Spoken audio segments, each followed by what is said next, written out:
ya les mandé, ya se están organizando inclusive, ya se están organizando, pero veo que, qué raro. Sí, falta, sí, a ver, voy a ver eso, ¿listo?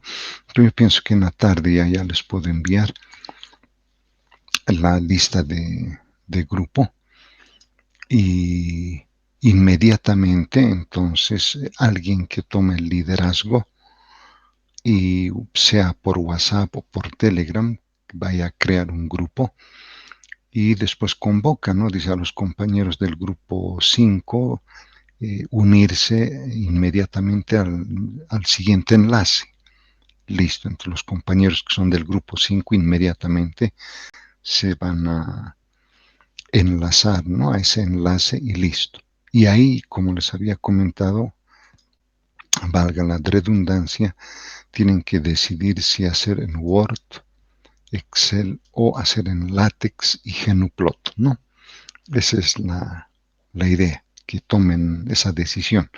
Y la práctica que les vaya a lanzar también la van a hacer en grupo, también en grupo, y la práctica la hacen en Word o lo hacen en LaTeX. ¿Listo? Porque se puede hacer a mano, ¿verdad? Uno agarra a mano, le saca una foto y después lo cuelga a plataforma. No hemos hecho mucho ahí, ¿verdad? Es como estar ni en los colegios que lo piden eso, ¿sí? Hasta en los colegios les exigen que hagan en Word, lo lleven a PDF y hagan eso. Y en la universidad un poco más ahí queriendo escanear todo, ¿no? Inclusive hay grupos que escanean las fórmulas y eso lo colocan en el informe. No se ha hecho nada ahí, ¿sí? Es como copiar, pegar. Al final no es eso. Estamos confundiendo un poco las cosas, ¿sí? Entonces pensamos que copiar, pegar es todo. No. Entonces tienen que hacer las fórmulas, ¿sí? Eh, pero alguna vez alguien ha dicho, pero son de informática, ¿para qué se les exige tanto? No, no hay que exigirles tanto. En otras palabras, informática no pertenece a la Facultad de Ciencias Puras y Naturales. ¿Verdad? Eso es una... Si es así, debería pertenecer a otra facultad, ¿no ve? Pero está en la Facultad de Ciencias, entonces es una carrera científica. Entonces, como carrera científica, las cosas hagamos de esa manera, no científicamente, no al estilo, ni en los institutos, ¿verdad? Hasta en los institutos exigen, hasta les exigen presencia más. Los varones vienen así, vestidos así, las mujeres vienen así, exigen eso. Pero la universidad se ha vuelto, pues al último, una indisciplina total, ¿no? Donde docentes más caemos hasta en eso. Entonces, no haremos las cosas así, ¿listo? Haremos bien las cosas y pues vamos a tener un final feliz también, ¿no? Continuando entonces con nuestro repaso, vamos a ver las mediciones directas. Bueno, algo de las directas hemos visto. Nos tocarían las indirectas, ¿no? Así. En las directas, pues es inmediata la lectura porque ahí tenemos el instrumento. Si es digital, mejor. Lo que da la lectura en la escala, pues lo tomamos como válido, no hay lugar a duda. El problema está cuando es analógico, ¿no? Y como hemos visto, ¿no? Si está descalibrado el instrumento, pues hay problemas. Entonces, muchas veces se dice, si bien se conoce la sensibilidad del instrumento, como la menor división de la escala de este, nosotros podemos considerar la apreciación, ¿sí? Que si bien tenemos la menor división de la escala del instrumento, todavía podríamos dividirla, esa menor división, entre dos. Por eso aparece ese cociente. lo dividimos entre 2 y tendríamos la apreciación que nosotros haríamos, ¿sí? Vamos a ver enseguida, muchas veces en el instrumento analógico la aguja no siempre cae en los valores que se ven, siempre caen en un punto intermedio o muy próximo a las escalas inferior o superior. Entonces ahí empieza la duda, ¿cuál es el valor que voy a dar? Entonces ahí entra este criterio, menor división del instrumento y todavía le divido entre 2 y ahí tendría la apreciación que puedo yo dar al momento de dar la lectura que genera el instrumento, ¿sí? Eso cuando es analógico, ¿sí? Cuando es digital, pues no hay problema, ¿sí? Prácticamente la sensibilidad del instrumento ya lo da el fabricante, o si hemos perdido, por alguna razón el manual se ha perdido, como sucede, ¿no? Se pierde el manual y ahora ¿qué hago? Entonces vamos al instrumento y el instrumento muchas veces ya nos dice la sensibilidad, ¿no? Por ejemplo, si ustedes ven el instrumento en la parte superior derecha, ahí está, ¿no ve? Ese de ahí, ¿no ve? Ahí tenemos. Este es un instrumento digital, pero vean ustedes, dice AC, puede determinar corrientes alternas, y por otro lado, en la parte inferior derecha, dice B, ¿no? Que es voltajes, ¿no? Entonces, esto es más que todo para manejar intensidades de corriente muy altas, ¿sí? O sea, no es igual que un multímetro digital, ¿sí? Es especial. Cuando se manejan amperajes muy altos, entonces este tipo de instrumentos son buenos, ¿sí? 20 amperios, 30 amperios, que es muchísimo. Entonces ya con un multímetro digital imposible, ¿sí? El mejor digital debe llegar hasta los 10 amperios tal vez, ¿sí? Y eso tal vez, ¿no? Pero ya hay otro, ¿no? Y ya son especiales. Bueno, independiente de eso, ¿cuántos ceros ven ustedes a partir del punto decimal? Ahí, ¿no? En la gráfica, y la gráfica nos está dando. Ahí le pondremos, ¿no ve? Ahí. Entonces está dando así, ¿verdad? Punto 1, 2, 3, ¿verdad? En otras palabras, milésimas, ¿verdad? Si contamos así, décima, centésima, milésima. O sea, es un instrumento. O sea, prácticamente su sensibilidad debe estar en esto. Ahí, 0,001. Sí, es muy bueno. ¿Sí? Centésimas es muy bueno, ¿sí? Entonces muchas veces el instrumento, cuando uno no tiene el manual, entonces lo enciende, lo coloca en la escala más baja y automáticamente aparecen pues los ceros, así punto cero o punto 00, o como en este caso, ¿no? Punto 000. Entonces muy bueno, milésimas, ¿no? Es muy bueno este, ¿sí? Entonces en este caso es la no podemos ver la apreciación, ¿no? En los digitales no se ve la apreciación, directamente es lo que el fabricante dice o como acabamos de ver, ¿no? La sensibilidad del instrumento, ¿sí? En el analógico sí es donde hay que tener cuidado, ¿listo? Entonces, el ejemplo típico es esto, pues un amperímetro analógico, ¿verdad? Un amperímetro nos permite determinar la intensidad de corriente que circula por un cable eléctrico, por una resistencia eléctrica, por ejemplo, ¿no? Y si vemos en la escala, entonces vemos que, por ejemplo, tiene esta sensibilidad, décimas de amperio, ¿no? Eso es la menor división, ¿no? Décimas de amperio.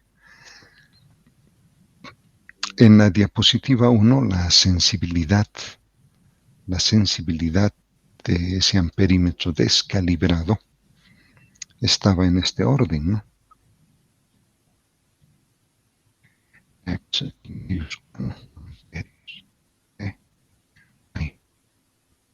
Vean esta sensibilidad frente a esa otra. ¿No? Entonces, lo que está en color rojo en este recuadro es mucho mejor, ¿no? Está yendo a las 2 centésimas de amperio, mientras que este otro solamente está yendo a las décimas de amperio. Pero no hay otro, pues por ahí nos dan este instrumento, entonces pues con eso hay que hacer las mediciones, ¿no? Y resulta que la aguja, porque eso pasa, ¿verdad? Por ejemplo, ¿no? En este caso cae entre estas dos lecturas, ¿sí? Bueno, y ver, no sé por qué se enseña. ¿A qué se está refiriendo? Y ver cuando dice por qué es así, Licen, no sé, es de pronto, y ver a qué se está refiriendo, no sé, ¿sí? De pronto a esto, a la sensibilidad del instrumento, o a qué, ¿verdad?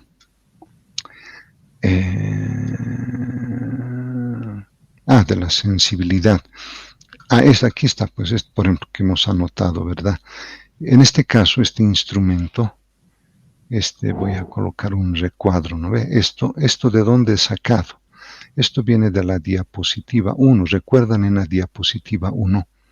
Había un amperímetro y la aguja estaba debajo del cero. Entonces el instrumento, ahí por ejemplo, el instrumento ese que habíamos visto en la diapositiva 1, máximo, pero máximo podía medir 1 amperio. Es eso, máximo. Pero eso estaba subdividido, por lo que recuerdo, en décimas de amperio, 0,1. Pero estas décimas de amperio a su vez estaban subdivididas en 5 partes. Si ustedes dividen 0,1 entre 2, ¿qué es 0,1? ¿No? Si 0,1 entre 2 les va 2,1 no, es entre 5, sí, me estoy equivocando. ¿Por qué entre 5? Porque hasta 0,1 hay 5 divisiones. No, muchos llaman, hay 5 rayitas, dicen, ¿sí? Hay 5 divisiones. Entonces, este 0,1 se divide en esas 5 partes, ¿sí? Entonces, al dividir eso, entonces está dando lugar a esto. 0,02 amperios. ¿Listo? Entonces, la escala mayor es 1 amperio, pero su sensibilidad está hasta la división va hasta las 0,1 amperios, pero su sensibilidad está a las centésimas de amperio, ¿sí? Va hasta centésimas de amperio. Entonces, por ejemplo, en este otro instrumento que está acá en el ejemplo, dice décimas de amperio, ¿verdad? Solamente va a las décimas. Cuando se hace la medición, la aguja muchas veces cae, por ejemplo, entre esos dos valores, ¿no? Por ejemplo, entre 0,7 y 0,8, ¿no? Está casi al medio. En algunos casos está próximo a 0,7 y en algunos casos está muy cercano a 0,8. Entonces ahí está el problema. Entonces ahí vienen los tanteos, ¿sí? Rara vez, como acá en este ejemplo, pues va a caer al medio, ¿no? Entre 0,7 y 0,8. ¿Sí? Entonces inmediatamente uno dice la lectura que yo haría, en este caso 0,75, debe ser 0,7, ¿verdad? Porque normalmente cuando uno ve eso, dice, vamos a leer siempre con la anterior escala, que sería 0,7. ¿No? Si la aguja justo cae en la letra I, y no tengo en cuenta, por ejemplo, lo que les estoy comentando, entonces la recomendación que hacían era, dice, lean siempre con la anterior lectura, 0,7, no con el 0,8, porque si dice 0,8 ya está sobreestimando, entonces mejor bajar aquí, 0,7, ¿listo? Pero entonces la aguja está en el medio, entonces coloco 0,7. Inmediatamente veo la sensibilidad, décimas de amperio. Entonces la apreciación, uno dice lo que yo puedo apreciar, entonces como dice acá, ¿verdad? Esto, dividirlo entre 2. Entonces 0,1 dividido entre 2, entonces va a dar este valor, ¿verdad? 0,05. Entonces este 0,05, entonces le sumo a este 0,7. ¿Sí? Entonces tendría 0,75. Entonces estaría leyendo correctamente porque la aguja cayó justo en el medio, ¿no ve? Entonces 0,75 amperios. Más o menos, entonces tiene que venir su sensibilidad. Ahora, la sensibilidad del instrumento es esto, 0,1. Pero no puedo colocar eso aquí 0,1. Y porque si coloco 0,1, entonces ya voy a entrar en contradicción. Pues aquí entonces mi lectura, acá por ejemplo la corriente hizo 1, ¿verdad? Así, igual 0,75 amperios, ¿verdad? Más o menos, entonces si le coloco 0,1, que es la sensibilidad del instrumento, así, entonces ahí entra en una contradicción, pues. Aquí el valor leído está con centésimas y acá la sensibilidad está en décimas. Entonces algo está mal. Entonces, eso dice, en vez de colocar la sensibilidad, voy a colocar la apreciación. Entonces, 0,5. Entonces, tengo centésimas. ¿Listo? Pero cuidado, muchas veces eso pasa en los informes. Si ponen acá 0,1, acá dice está en décimas. Ahora, ¿qué hacemos aquí? Está en centésimas. Entonces, como hay que redondear, entonces esto lo redondearemos a 0,8. Listo. Peor todavía, ¿verdad? Porque entonces si la aguja cae en la letra I, vean, la lectura ya me está dando 0,8. Entonces ahí sí ya está sobreestimando, ¿sí? Entonces hay muchas veces hay esa tentación, ¿sí? Es mejor dejarlo así y acá le colocamos la apreciación, ¿sí? La apreciación. Para esto funciona muy bien siempre y cuando esto sea una sola medición, ¿no? Como muchos dicen, una única medición, medición directa, funciona, ¿sí? Pero, ¿qué va a pasar si nosotros no solamente hacemos una medición, sino hacemos más de una medición? Entonces ahí está el problema. Ahí está el problema. Entonces la sensibilidad o la apreciación van a ser nuestro estándar o patrón para calcular la incertidumbre real o verdadera y después ya compararla con esa, ¿sí? Eso es la medición indirecta, pues eso vamos a ver enseguida, ¿listo? Eso vamos a ver enseguida. Bueno, si es digital no hay mucho problema, ¿no? Entonces, el mismo instrumento como acá arriba ya nos está dando milésimas, listo, ¿no? Más o menos. Bueno, en un cronómetro será una milésima, ¿no? Pero en el caso del instrumento que vemos ahí arriba y hemos colocado, nos está dando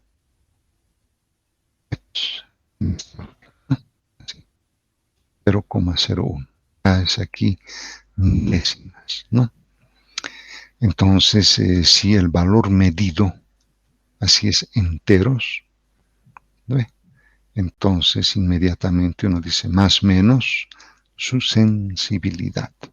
Listo, ¿no? Entonces aquí las apreciaciones no valen acá. No, lo que sí se puede es corregir por la resolución del instrumento. Ya el fabricante dice eso. Entonces, este valor habría que corregirlo. ¿Sí? Obvio, uno no duda, ¿verdad? En el instrumento B982 es 982, pues no hay duda. Pero sin embargo, estrictamente hay que corregir este valor por la resolución de pantalla, por lo que dice el fabricante su tolerancia. Eso hace que este valor no sea este, ¿sí? Puede ser inferior o superior, ¿sí? Entonces ahí tendríamos que tomar ya la sensibilidad del que dice el instrumento, ¿no? O en el manual, ¿sí? Pero por lo general, digamos en general, los manuales se pierden, pues entonces el instrumento mismo ya nos dice cuál es su sensibilidad. Entonces el resultado leído, inmediatamente le acompañamos a esa sensibilidad y punto. Entonces más fácil en el digital, ¿no? En el analógico es que hay que tener cuidado y vamos a ver que hay simuladores que tienen amperímetros y voltímetros analógicos. Entonces la aguja, otra vez la aguja no cae, pues uno quisiera, ¿no? Que justo vaya a dar en 0,7. Bueno, no siempre 0,7, no puede ser en algún valor, pero desafortunadamente siempre o está en medio o está próximo a 0,7 o próximo a 0,8. Entonces ahí empiezan las dudas. Entonces inmediatamente hay que aplicar esta regla, la apreciación, ¿sí? Entonces la apreciación va a ser fundamental, ¿no?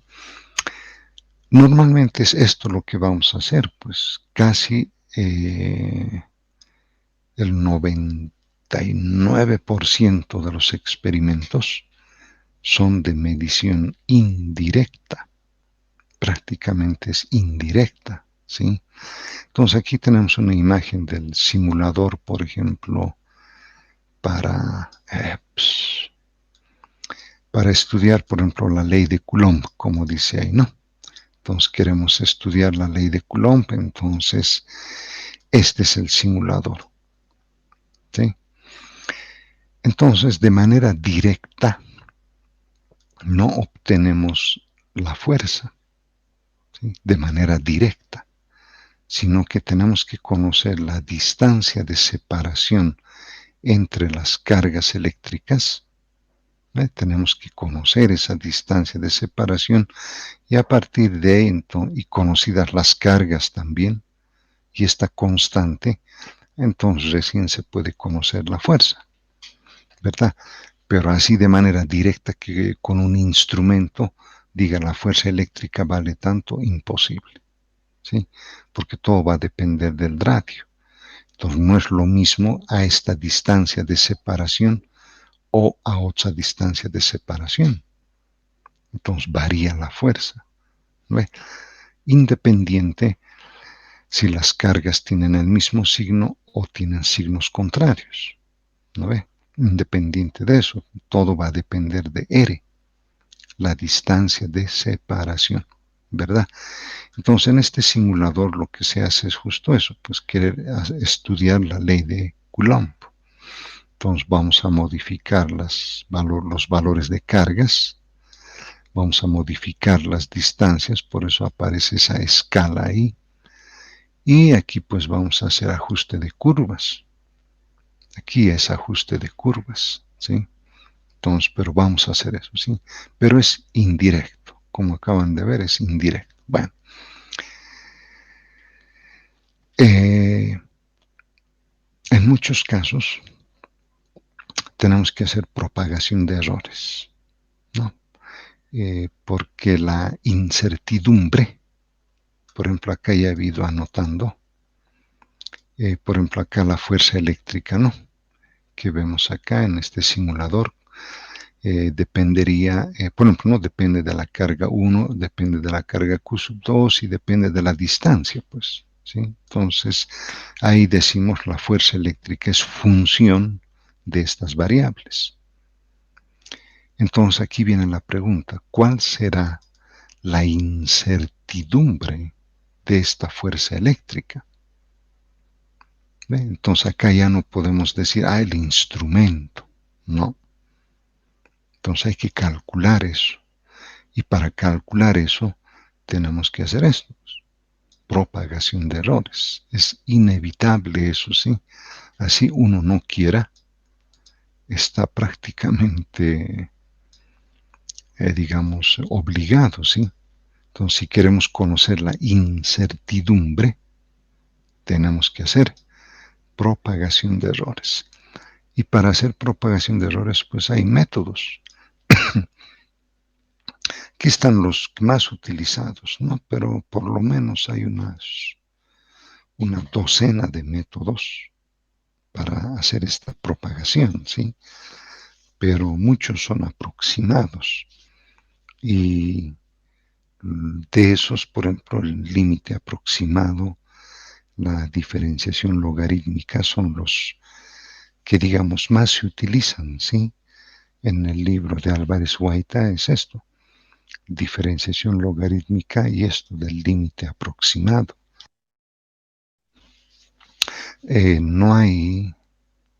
No hace esto Álvarez Guaita, ¿listo?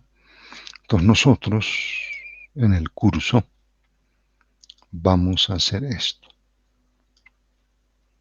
¿Listo? Entonces que no se les olvide eso. Cuidado que algún grupo haremos por logaritmos. Listo. Ya de entrada ya está el error grueso ahí.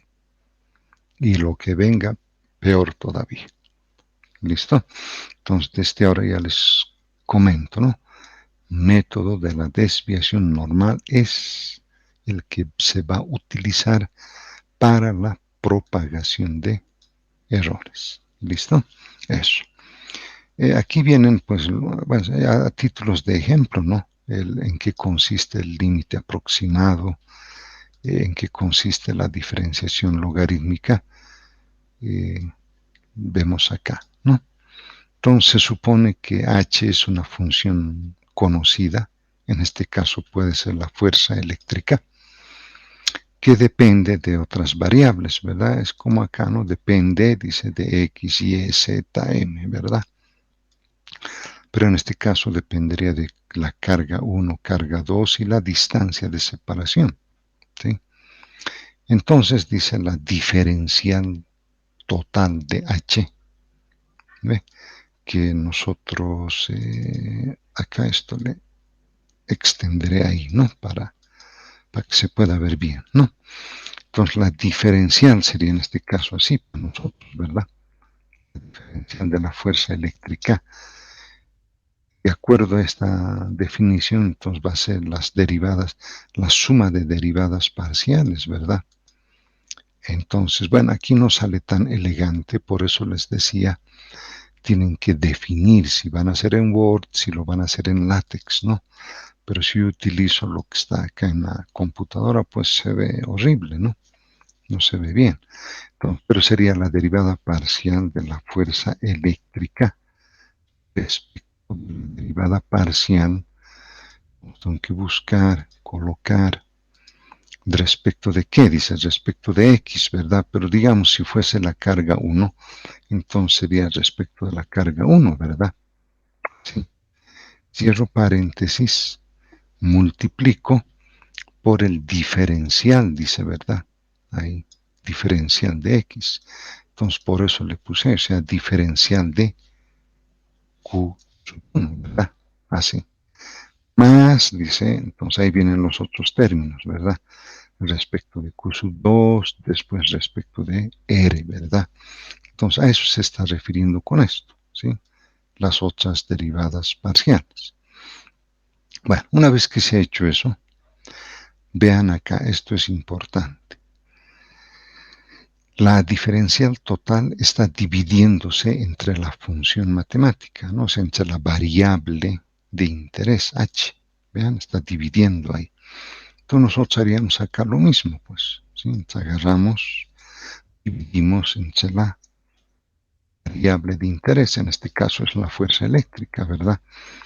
Y para que acá no quede mal, ponemos una llave y al final entonces le puedo poner otra llave y le divido entre la fuerza eléctrica. ¿Estamos de acuerdo hasta ahí? Adelante un poco, a ver ahí, ¿verdad? Estamos haciendo esto mismo, ¿verdad? Estamos haciendo eso mismo.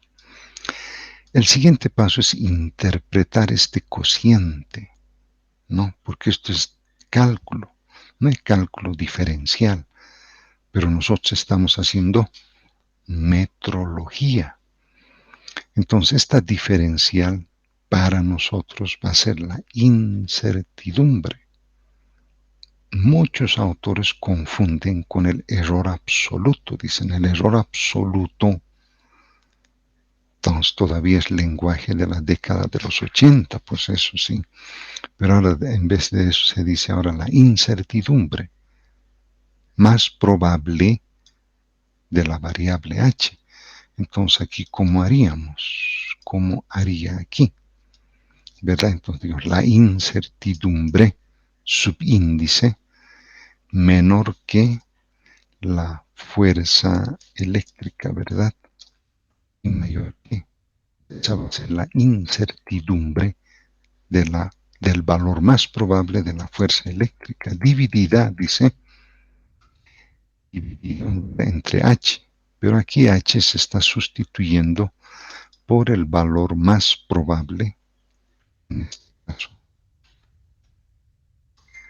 la fuerza eléctrica. Eso se está haciendo. Pues acá dentro de estas derivadas, pues al final le va a afectar a este, ¿no? Aquí tenemos la diferencial de X, entonces será la incertidumbre del valor más probable en X, aquí será la incertidumbre en Y, aquí en Z y en N, ¿verdad? Pero entonces aquí, ¿cómo sería? ¿Verdad? ¿Cómo sería? Bueno, es un poquito incómodo, pero hay que hacerlo. Bueno, habría que hacerlo aquí, ¿no? Entonces tendría que copiar de pronto todo esto, ¿verdad? Esto copiarlo, pegarlo ahí. Pero entonces esta diferencial de Q sub 1, vean, entonces le voy a poner la incertidumbre subíndice. Tendría que ponerle aquí un paréntesis, ¿sí? Para que se vea simpático, ¿sí? Si no, se va a ver muy...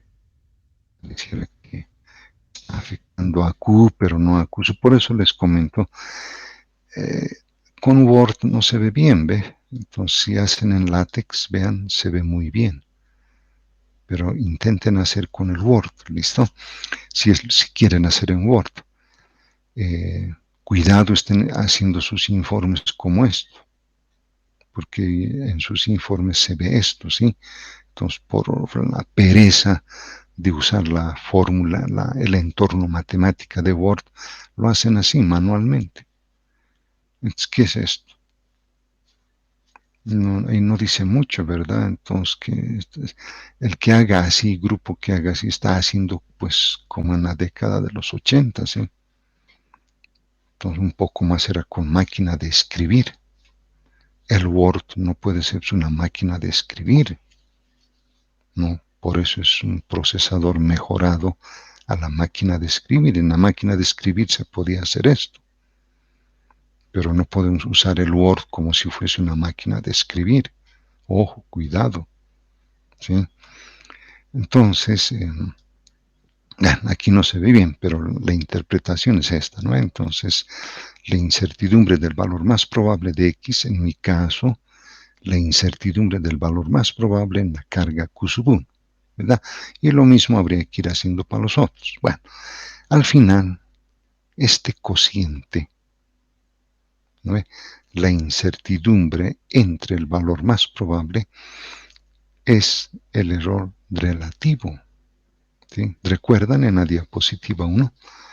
El error relativo habíamos dicho que era el error absoluto dividido entre ese valor real, valor conocido, teórico, nominal, código de colores. ¿Sí? Entonces, acá es la incertidumbre dividida entre el valor más probable y el error relativo de la variable. Entonces, en este caso, seguiremos insistiendo acá todavía. Dan cuando no se ve simpático ahí, ¿verdad? Entonces ahí colocaría la letra epsilon, ¿verdad? Normalmente es la letra epsilon donde está acá. Ahí no está no se ve bien, ¿ve? No es, pero ahí tendríamos el error relativo. ¿Pero de quién? Entonces sería subíndice de la fuerza eléctrica, ¿verdad? Ahí para que se vea bien tendría que colocar un paréntesis, para que se dé a entender, ¿verdad? Entonces el error relativo de la fuerza eléctrica sería la incertidumbre de la fuerza eléctrica, ¿verdad? Así, dividida entre el valor más probable de la fuerza eléctrica. Sí, algo así. Notan que no se ve bien acá, ¿ves? No se nota bien, ¿no?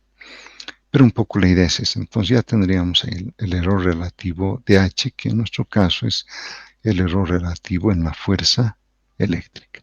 Entonces, al final, cuando se haga estas derivadas y al dividirse entre el valor más probable de H, vamos a tener pues una suma de errores relativos, ¿no? Habría que ver un ejemplo concreto para ver la aplicabilidad de todo esto que se está haciendo, ¿sí? Vamos a ver eso, ¿sí? Vamos a ver. Ese es el límite aproximado. Pero entonces a muchos gusta esto, ¿no? Logaritmos, ¿no? Se inclinan mucho por logaritmos, primero porque se conoce la fórmula, tenemos que conocer la fórmula, y inmediatamente se aplica logaritmos, ¿no? Entonces el logaritmo de P va a ser igual al logaritmo de este cociente. Es un producto potencia-cociente. Entonces aquí se aplica muy bien pues, las propiedades del logaritmo, se distribuyen, ¿no? El logaritmo del numerador menos el logaritmo de t. Pero como acá hay este paréntesis, entonces podemos aplicar todo el logaritmo de a más 2 veces el logaritmo de x menos. Hasta ahí llegan los logaritmos. Hasta ahí llegaron. En este caso la fórmula es simple, pues, muy sencilla. Pero ¿qué pasa si la fórmula es un poco compleja? En vez de por, en vez de estar multiplicando acá, está sumando. Listo. Entonces aquí los logaritmos no se pueden sumar, ¿verdad? No hay eso, no está definido eso. Normalmente muchas veces ese es el error. Ven el signo positivo o negativo, como el logaritmo se distribuye, quieren hacer igualito. Error grueso, ¿sí? Hay que tener cuidado, ¿sí? Tiene su limitancia los logaritmos. Es simpático hacerlo, pero tiene sus limitaciones, ¿no? Bueno, ahí está el logaritmo, hay que hacer la diferencial total. La diferencial se distribuye y como a es constante, pues es 0. Entonces aquí llegamos al concepto anterior. ¿Cuál es la derivada de un logaritmo? ¿Verdad? Entonces por tablas es esto, pues. La derivada de p respecto de p, y aquí igual. La derivada de x respecto de x, la derivada de t respecto de t, siempre y cuando sea logaritmo, ¿no? Si no es logaritmo, pues es otra cosa. Pero igual, vean, es igual que el anterior caso. Diferencial de p sobre p, pues entre la diferencial será la incertidumbre y p será el valor más probable. Lo mismo aquí, para x y para y, para t. Al final vamos a tener un suma y resta de errores relativos. Pero habíamos dicho en la diapositiva 1, creo, ¿no? De que los errores en valor absoluto, ¿no? Siempre se suman. Entonces, por eso se saca el valor absoluto, ¿no? Para que el negativo de ese valor absoluto sea positivo. Entonces, los errores siempre se van a sumar, son acumulativos. Entonces, de pronto en logaritmos hay que tener cuidado ahí, ¿no? Que muchas veces al hacer esas derivadas siempre hay signos negativos, ¿no? Y si uno no cae en cuenta, pues hace una suma y resta, y error grueso. Entonces hay que sacar en esos casos el valor absoluto y tener la suma.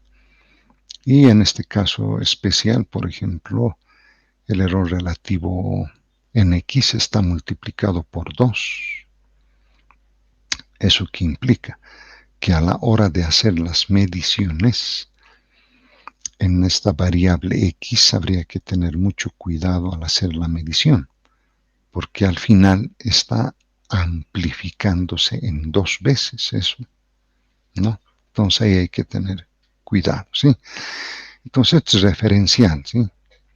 Esto es lo que vamos a hacer, ¿sí? Esto es lo que vamos a hacer. Es lo mismo que lo anterior, pero con la ventaja de que hay una raíz cuadrada, ¿no? Y que está elevada al cuadrado. Entonces ya no hay necesidad de sacar valor absoluto, pues si al hacer la derivada aparece un signo menos, al estar elevado al cuadrado, pues se hace positivo, ¿no? Entonces eso es una ayuda grande. Pero entonces aquí otra vez, ¿no? Eh, Igual, ¿no? Puede ser la fuerza eléctrica que depende de la carga 1, la carga 2 y la distancia de separación de 3 variables. ¿No ve? Entonces la incertidumbre,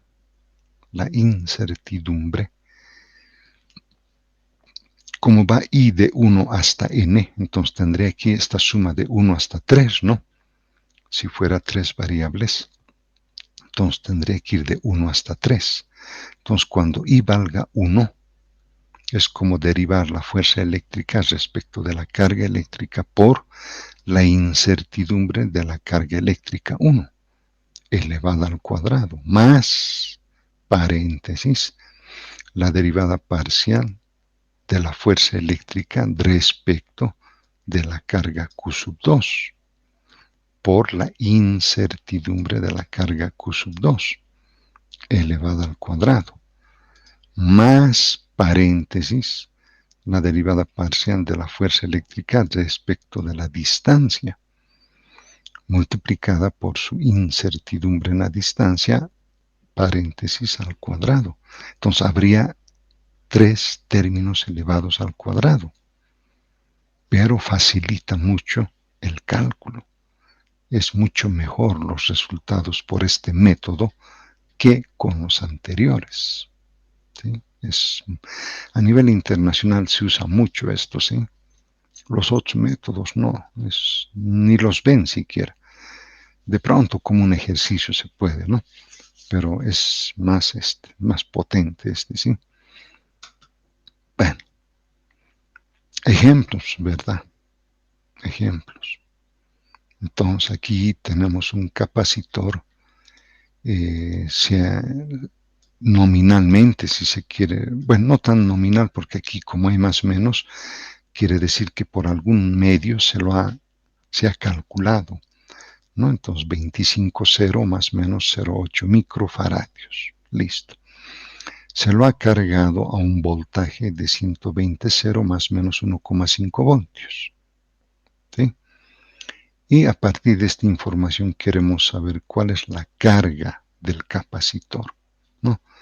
Cuál es la magnitud de la carga y obviamente la incertidumbre que le acompaña, ¿no?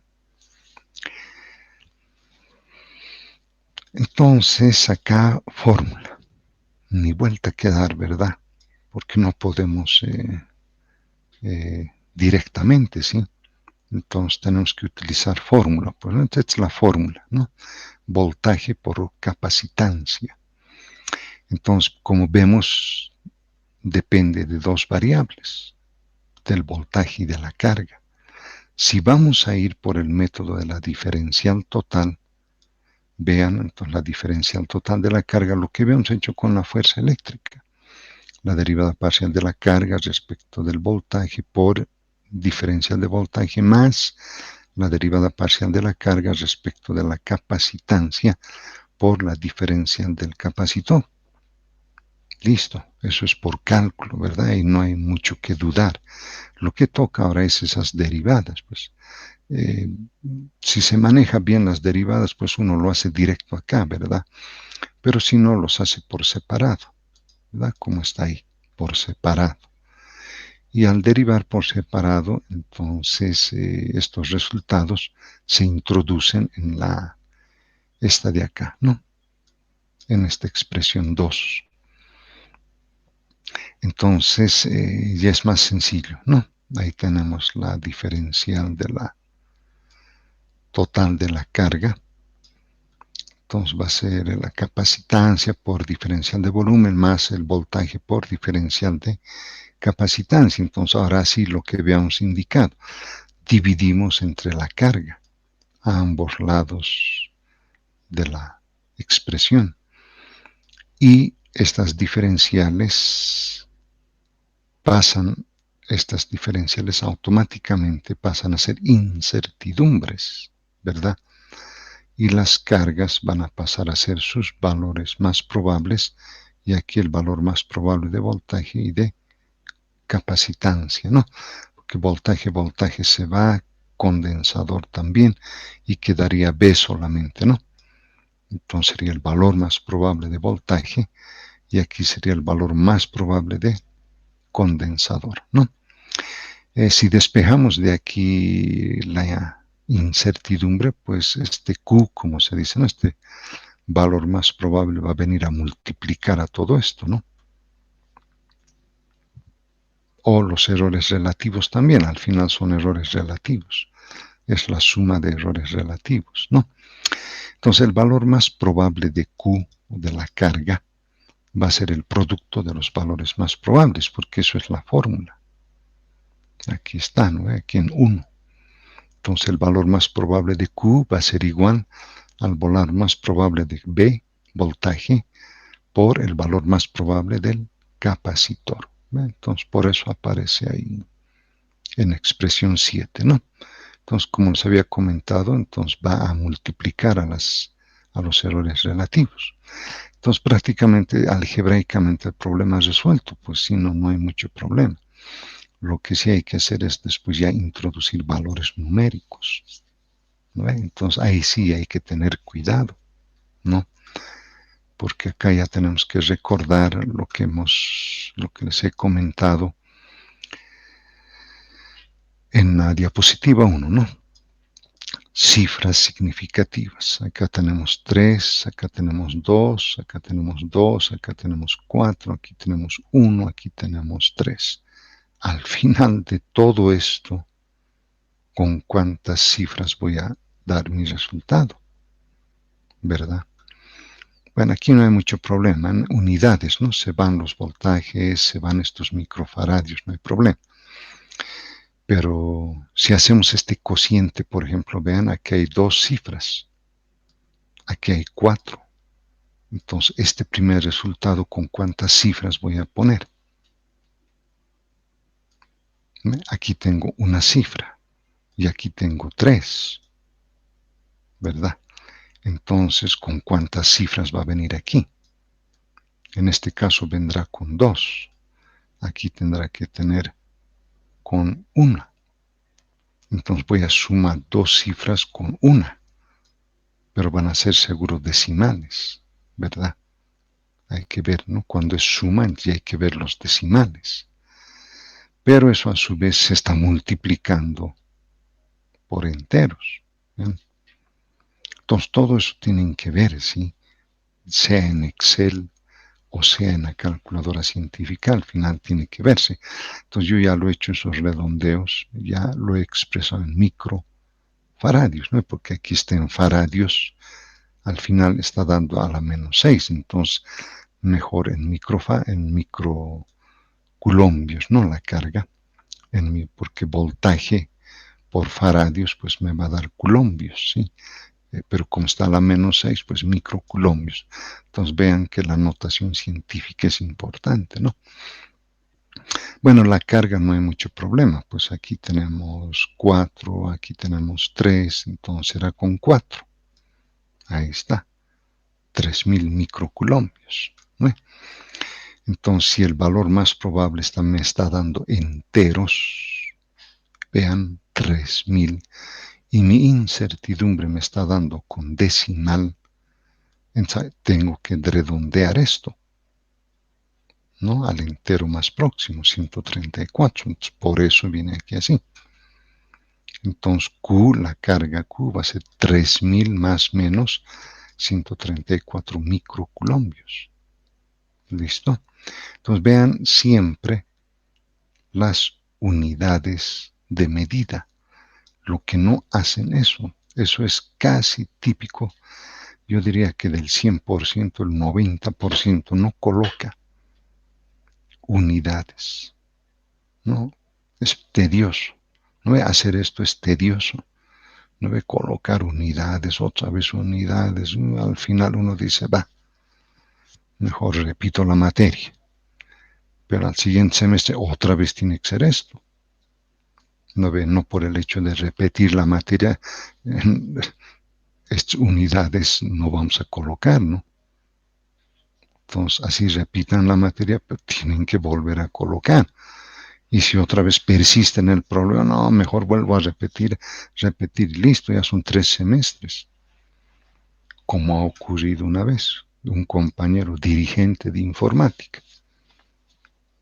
3 veces, y ahora creo que 2 años que ya lo veía yo. Otra vez usted se está inscribiendo en la materia, ¿qué ha pasado? Sí, le dicen, es que soy dirigente, tengo que viajar, que tengo esto, que tengo aquello, los cuentos, ¿no ve? Recíbame nomás los informes, dicen. ¿Cómo es eso? No viene a clases y encima quiere que se le reciban los informes. Listo. Entonces no iremos a esas indisciplinas, ¿sí? Corregiremos esos errores gruesos, corregiremos, ¿listo? Corregiremos eso.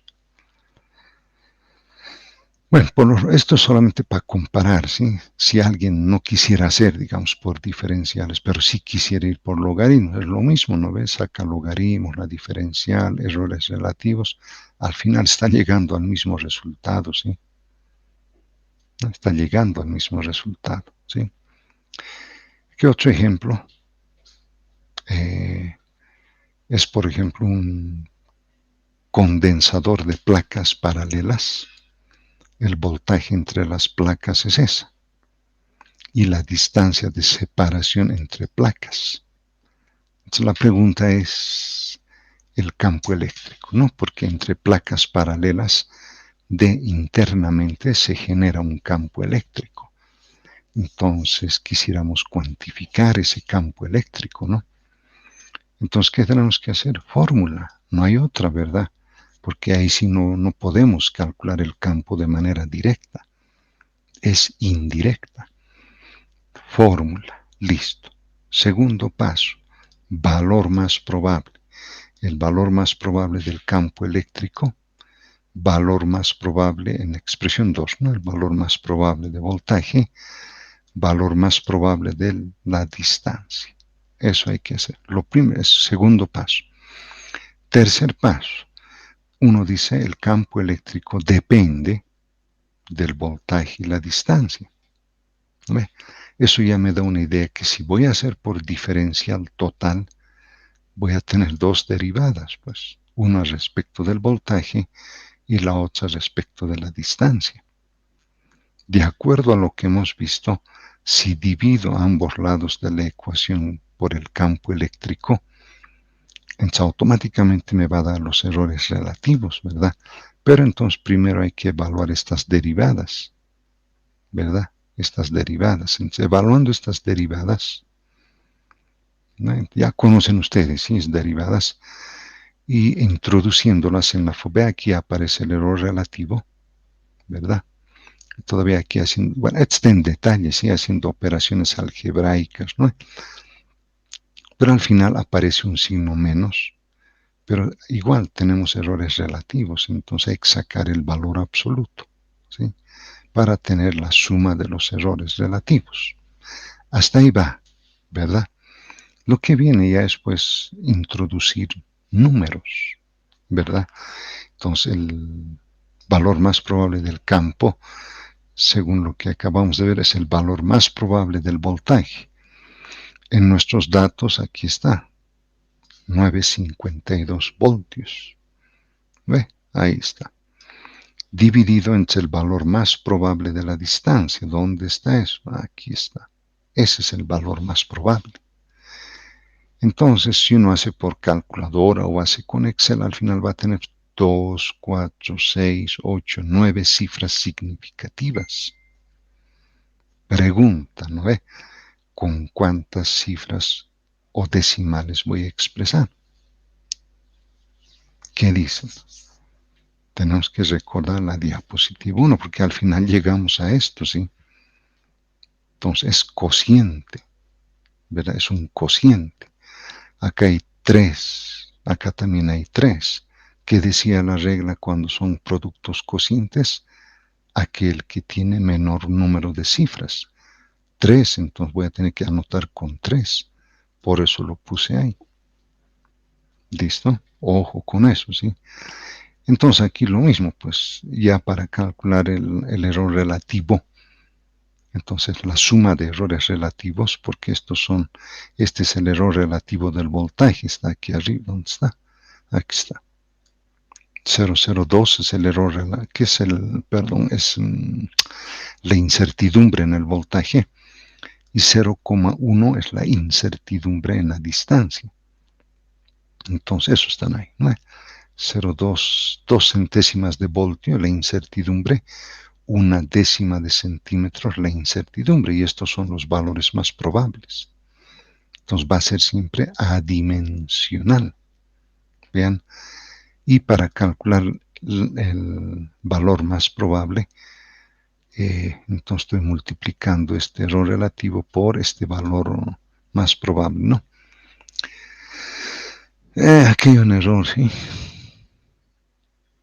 Todo está bien, pero esto sí no es, pues esto debería ser la incertidumbre del valor más probable de esto, ¿sí? Porque aquí ya está calculado, pero aquí daría la impresión que otra vez estoy calculando, ¿no? En realidad esto es la incertidumbre, ¿sí? Debería anotar de esta manera, ¿sí? Vean que siempre hay errores, por mucho que uno no quisiera, debería estar así, ¿sí? Aquí tendría que haber puesto un paréntesis. Algo así. Esto hay. Igual, digamos así. Hay que calcular la incertidumbre, o sea, esto debería estar aquí, ahí, ¿sí? Pues ahí es un error grueso, sí, lo voy a corregir eso, ¿sí? Porque pareciera que se está sobrecalculando, ¿no? Pero no, la anotación es esta, es la incertidumbre del valor más probable del campo eléctrico. Entonces, bueno, al calcular eso, vean, es un producto. Al ser un producto, entonces tiene varias cifras significativas y pues otra vez, ¿con cuántas cifras voy a anotar? ¿No es? Por lo que vemos, pues aquí tiene 3, ¿no? Por lo tanto, colocaré 3. ¿No es? Pero entonces, no, a ver cómo está aquí. Este tiene 3, ¿verdad? Este tiene 3, este tiene 2, 4, 6. Bueno, al final va a tener, como es un producto, entonces va a tener 3, ¿verdad? Entonces sería 827, ¿verdad? 827. Lo correcto es esto, está bien. ¿Ves? 3 cifras significativas, 827. Sin embargo, aquí hay que tener cuidado. Aquí hay que tener cuidado. Uno inmediatamente mira el valor más probable. El valor más probable tiene 3 decimales, ¿sí? Entonces la incertidumbre también tendrá que tener 3 decimales. Entonces por eso está escrito así. Sí, hay que tener cuidado ahí. ¿Listo? Entonces si bien estamos aplicando las cifras significativas correctamente, inmediatamente hay que mirar al valor más probable cuántos decimales tiene. entonces inmediatamente uno dice, tengo que escribir mi incertidumbre de acuerdo a lo que está en el valor más probable, ¿sí? Entonces el resultado es, ¿listo? Cuidado con hacer esto, muchas veces confunden, ¿sí? Entonces uno dice, aquí está con cuántos decimales, 2, 4, 5. Entonces el valor más probable le aumentaremos, ¿sí? Ha habido esos informes así. Entonces aquí estaba 0,793, 3 decimales, ¿verdad? Pero aquí estamos viendo que tiene 2, 4, 5. Entonces dicen, entonces aquí le aumentaremos 0. Listo, solucionó el problema. Error grueso. Error pero re grueso, ¿sí? Nunca, nunca el valor más probable se va a someter a la incertidumbre. No puede. El que se va a someter es la incertidumbre, se somete al valor más probable. Cuidado con eso, ¿sí? Porque en muchos informes se ve eso. Cuidado, ¿listo? Aquí otro ejemplo, pero ya aplicando el criterio que les he comentado. Este es el que se hace por la diferencial total, ¿no? Han visto, es más largo, ¿no? Pero este es el que tenemos que hacer, pues. Igual, tenemos una carga, tantos microcoulombios, y actúa una fuerza de tantos newtons. Por lo tanto, queremos ver cuál es la intensidad del campo eléctrico de dicha carga. ¿Sí? Fórmula, no hay otra, ¿verdad? Entonces, por definición es así. Entonces, el campo depende de la fuerza y la carga, dos variables. Seguidamente, entonces, el valor más probable del campo va a ser el valor más probable de la fuerza dividida la carga, el valor más probable de la carga. Listo. ¿Qué tengo que calcular? La incertidumbre. Ahí está. Entonces, si voy a ir por el método de la desviación normal, como depende de dos variables, entonces va a haber dos paréntesis, pues, elevados al cuadrado. Uno que dependa de la fuerza y el otro que dependa de la carga. Ahí está. Más fácil, vean, es directo.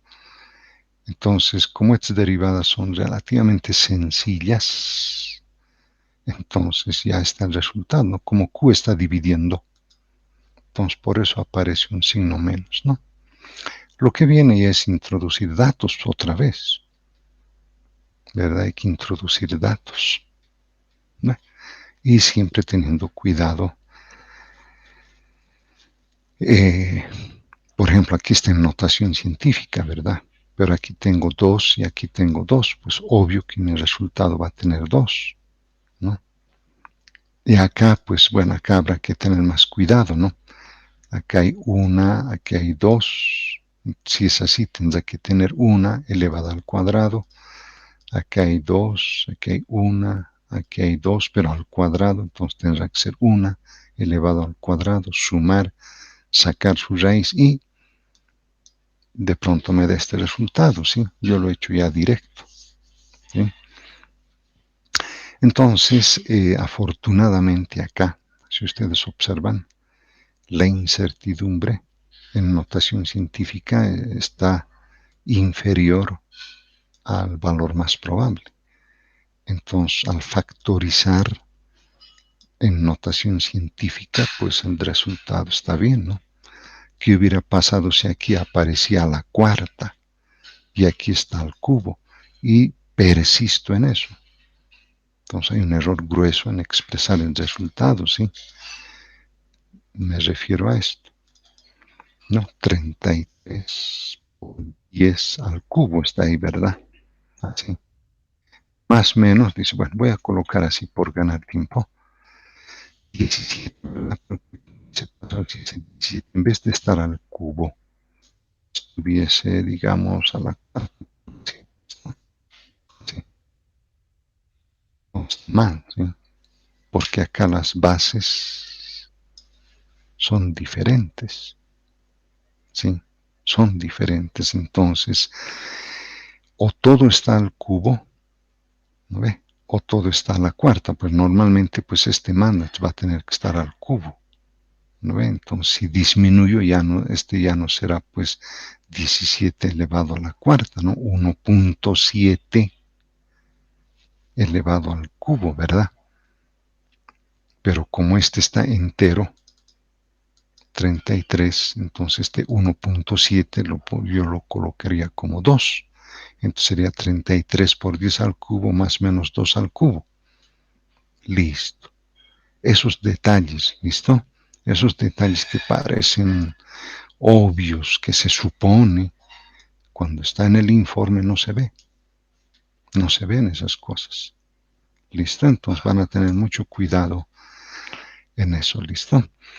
Bueno, hay más ejemplos que después les puedo mostrar aplicando esto, ¿no?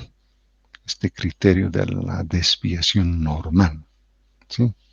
Les voy a dar por eso una práctica para que practiquen, ¿no?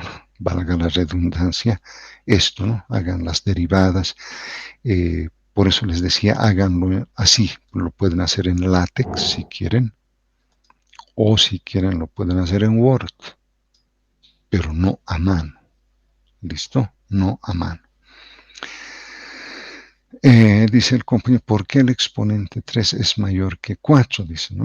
Bueno, eso era en el ejemplo, ¿no? Eso yo estoy haciendo una suposición, ¿no? En este caso, pues está dando al cubo y aquí también está dando al cubo, pues entonces el resultado factorizado está correctamente expresado. Pero lo que yo puse acá era un ejemplo de el resultado que por ahí, ¿no? Por algún error, algún compañero acá dice hubo, ¿verdad? Más, menos, y no se ha percatado en esto, ¿verdad? Por la rapidez, digamos, ¿no? Porque muchas veces por hacer el informe rápido, porque hay que subir a plataforma el informe, entonces lo colocan así, ¿verdad? 10 por elevado a la 4, sí, me estoy inventando, ¿listo? Así, ¿listo? Todo esto es eso, ¿verdad? Es el campo eléctrico subíndice, su incertidumbre, ¿verdad? Así. Pues, ahí, así. Vamos a suponer, ¿verdad? Vamos a suponer que por esa rapidez, ¿no? Puede pasar, pues uno por rápido, y justo le ha ido a poner a la cuarta y lo ha dejado en el informe así. Entonces, cuando uno ve esto, dice, pero esto está mal, ¿verdad? Porque aquí está el cubo y aquí está la cuarta, no puede ser. Algo está mal. Pero vamos a suponer que como es en grupo el informe, entonces alguien ve esto y dice, no muchachos, está mal aquí algo, porque aquí está el cubo y aquí está la cuarta.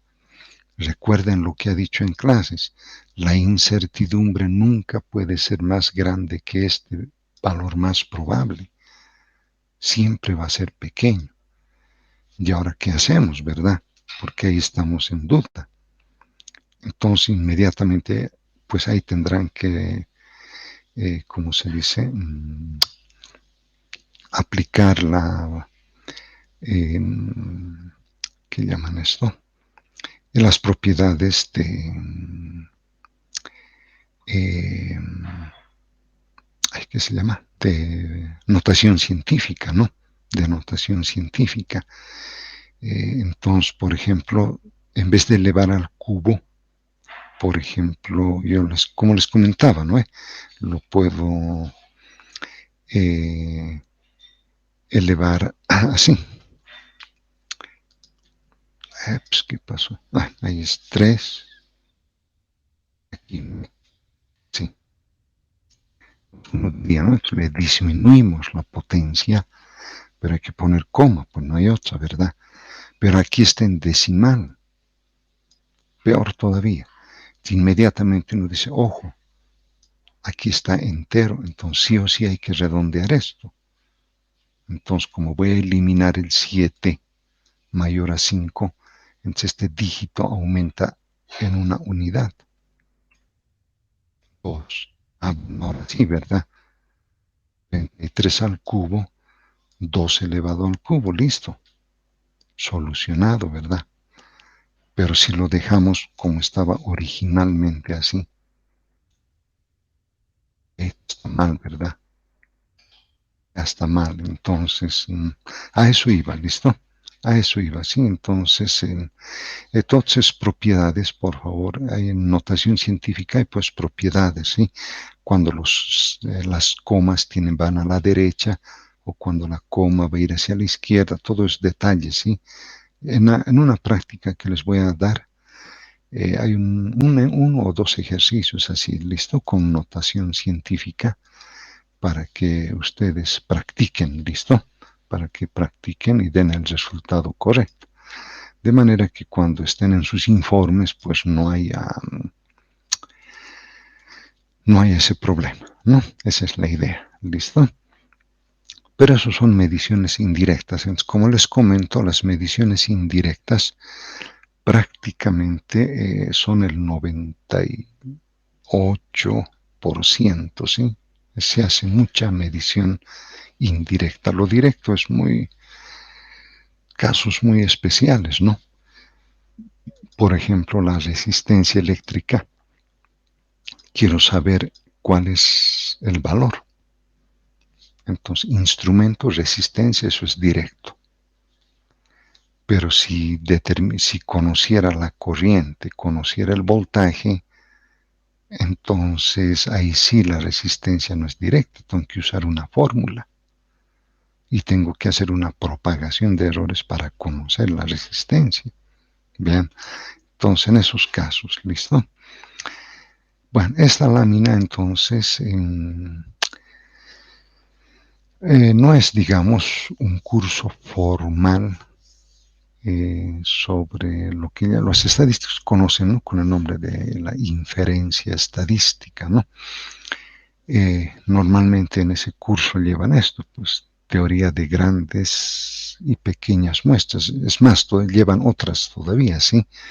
Hay las chi cuadrado, las geométricas, hipergeométricas, es decir, hay varias, ¿sí? Pero digamos la predominante de todas es esta, grandes muestras.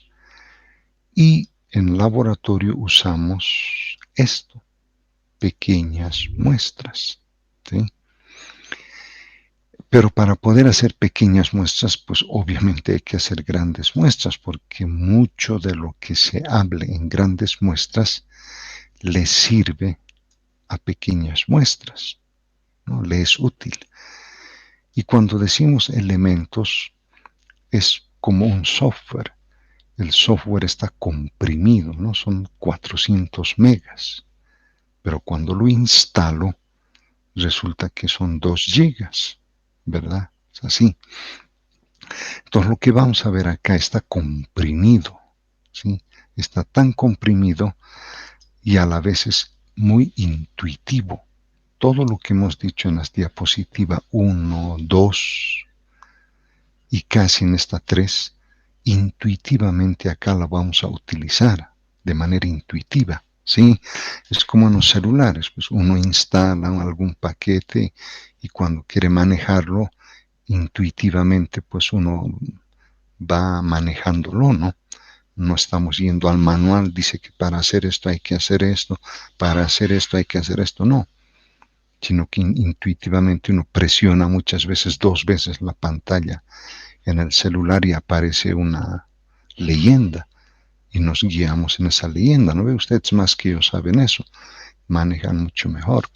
Entonces, intuitivo, ¿sí? Entonces lo que vamos a ver acá va en ese sentido, ¿listo? La gráfica que vemos acá es pues una típica gaussiana o lo que llaman también una campana de Gauss, ¿no?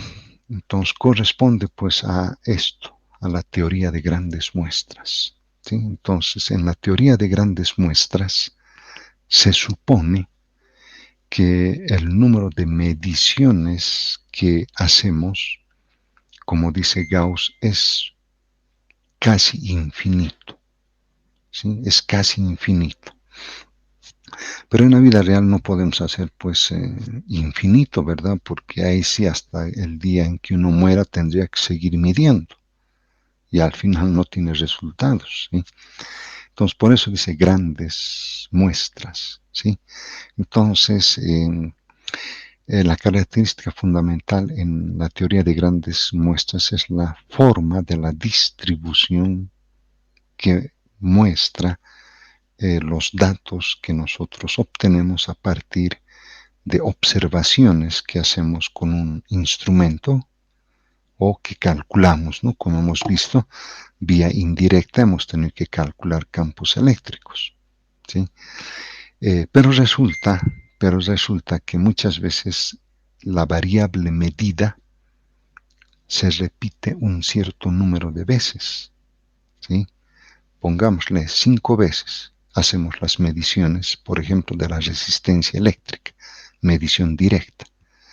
De esas 5 veces, unas 3 veces se puede repetir un valor y 2 veces, pues, los valores no se repiten, ¿sí? Entonces, cuando el número de mediciones es tan grande, entonces uno puede más o menos observar esta forma que vemos en la gráfica, ¿sí? Esta distribución gaussiana. En este caso, por ejemplo, he generado números aleatorios desde -3 hasta 3 y al generar aleatoriamente, pues hay ciertos números que se van repitiendo más que los otros, ¿no? Y el ancho de las barras, nos está dando, digamos, esa frecuencia de repetibilidad, ¿no? El ideal cuando hacemos mediciones sería esto, ¿verdad? Ver una campana así bien simpática, ¿no? Pero en la vida real no, pues sí, no se ve una campana. Se puede ajustar a una campana de Gauss, se puede ajustar, pero estas barritas, estos rectángulos, no se los ve así tan simétricos, ¿no? Vamos a ver después eso. Bueno, la idea entonces surge de esta manera. Gauss, bueno, antes de Gauss ya hubo quien estaba manejando estas ideas, pero Gauss, digamos, es el que ha puesto la cereza sobre la torta, como se dice, ¿no? Y en esta obra, que diríamos sería su tesis doctoral, Theoria Motus Corporum Celestium, es prácticamente que da los dos postulados que van a dar lugar a lo que se ha denominado la distribución gaussiana, ¿sí? Ahora ya conocemos con ese nombre. Antes era pues el error de Gauss, decían, pero ya ahora se maneja así, ¿no? Se dice la distribución gaussiana. Más que eso, ahora ya dicen normal, ¿no? Dicen la distribución normal. Entonces es una normal, dice, ¿sí? Entonces se están refiriendo a la distribución gaussiana. ¿Listo?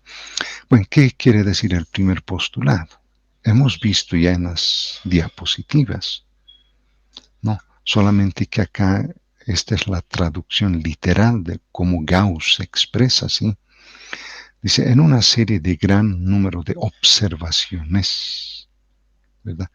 Para nosotros ahora sería hacer mediciones. Hacemos un gran número de mediciones, ¿sí? Efectuadas en idénticas circunstancias. Entonces, ¿qué quiere decir eso a lo que hemos visto? Tener errores sistemáticos mínimos, ¿verdad? Errores gruesos, errores instrumentales, errores de observación, traten de ser lo más pequeñas posibles. Y cuando se repiten estas mediciones, en lo posible, se hagan de la misma manera que se hizo en la primera. ¿Recuerdan? En la diapositiva 1 había dos cosas con las condiciones de reproducibilidad y de repetibilidad. Entonces habían pasos, ¿verdad? Ahí que hemos visto. Entonces a eso está refiriéndose, idénticas circunstancias. El laboratorio, el tiempo, el mismo observador. Si va a repetir la medición, pues tiene que ser en un tiempo de lapso breve. No puede estar 15 minutos con el instrumento, ¿no? hace una lectura, si no le convence la medida, inmediatamente vuelve a hacer la medición. Entonces, a todo eso se refiere con idénticas circunstancias, dice, y con el mismo esmero, dice, ¿no? Él usa esa frase, ¿sí? Con el mismo esmero, quiere decir cuidado. Entonces, cuidado en cometer errores gruesos, instrumentales, de observación, de cálculos, como acabamos de ver. Por la rapidez, en vez de llevar al cubo, lo he puesto a la cuarta. Listo. Entonces, a todo eso se va refiriendo, ¿sí? Entonces, aquí dice los distintos errores posibles. ¿Qué quiere decir eso? Hemos hablado de error, ¿verdad? Webster, cómo había definido error. Era la diferencia entre el valor medido, aquí pondremos, a ver, activaremos esto, no me así para colocar aquí, así. El error pondremos, ¿listo? Entonces era la diferencia, normalmente X, ¿verdad? Con el valor medido, iésimo, o sea, porque uno también no está midiendo una vez, sino está midiendo varias veces. Entonces el subíndice iba a ir en ese sentido. Menos, decía, el valor se supone, se conoce, el valor real, el valor verdadero, como dice Álvarez Guaita, el valor supuesto verdadero. ¿Sí? Entonces ahí los autores van utilizando varios términos, pero al final es el valor desconocido que no conocemos, ¿sí? Porque si esta es la resistencia, ¿verdad? Entonces esta es la resistencia verdadera. La pregunta es, ¿dónde está esta resistencia verdadera? ¿No ve? Ahí es un problema, pues sí. Entonces, dice, si nosotros hacemos, bueno, aquí estrictamente en términos matemáticos, debería colocar así, ¿verdad? 1, 2, 3, ¿no ve? Puntos hasta tener la enésima medida. Ahí. Así. Si uno es estricto, lo escribiríamos así. Y todavía aquí le pondría así. ¿Verdad? Cuando y valga 1, entonces voy a tener el error 1. ¿Verdad? Que va a ser el R sub 1 menos ese valor real. Cuando haga la segunda medida, el error 2, entonces la resistencia R sub 2 menos ese valor que se supone conocido. Bueno, al final, como estoy haciendo un gran número de mediciones, voy a tener pues un gran número de errores posibles, ¿verdad?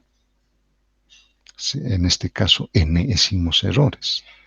Ahora, de esos enésimos errores, muchos se repiten. ¿Sabes? Porque eso pasa. Uno agarra el instrumento, conecta, mira el instrumento, dice tanto. No se convence de eso, a ver, volveré a medir. Vuelve a hacer la operación. Mira pantalla, resulta que le da el mismo valor. Entonces se repitió 2 veces. ¿Verdad? A eso dice, sí.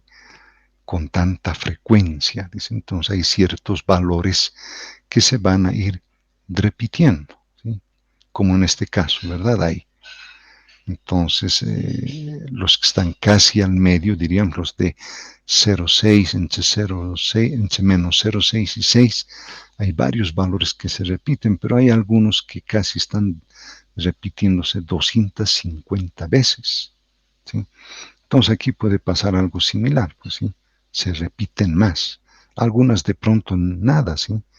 Pero muchas se van a repetir. A eso se dice frecuencia, ¿no?